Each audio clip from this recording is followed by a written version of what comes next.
એક વિવાહ એસાબી બે ફૂલ એક માલીની રોમાંચક કહાની ગુજરાતમાં મચાવી રહી છે ધૂમ। વાંસદા તાલુકાના ખાનપુર ગામે તારીખ 19 મેના રોજ એક અનોખા લગ્ન યોજાશે, જેની કંકોત્રી હાલ સોશિયલ મીડિયામાં ખૂબ વાયરલ થઈ રહી છે।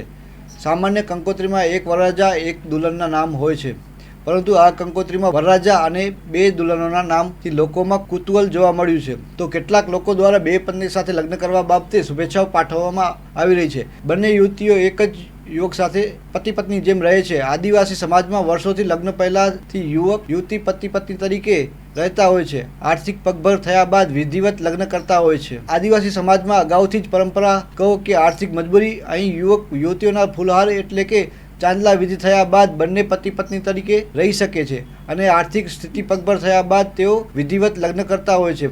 ફરતી થયેલી કંકોત્રીના કિસ્સામાં એક એવું જ છે, પરંતુ અહીં બંને યુવતીઓ એક જ યુવક સાથે પતિ પત્નીની જેમ રહે છે અને તેમના બાળકો પણ છે, એટલે આ બાળકો પણ માતા પિતાના લગ્નમાં હાજર રહેશે। વરરાજા મેઘરાજભાઈ જણાવે છે કે તેમને પ્રથમ પ્રેમ કાજલ નામની યુવતી સાથે થયો હતો, જેઓ ખાંડા ગામના જયંતભાઈની પુત્રી છે, જ્યારે રેખા નામની યુવતી બાજુમાં આવેલા કેલિયા ગામના મગનભાઈની પુત્રી છે।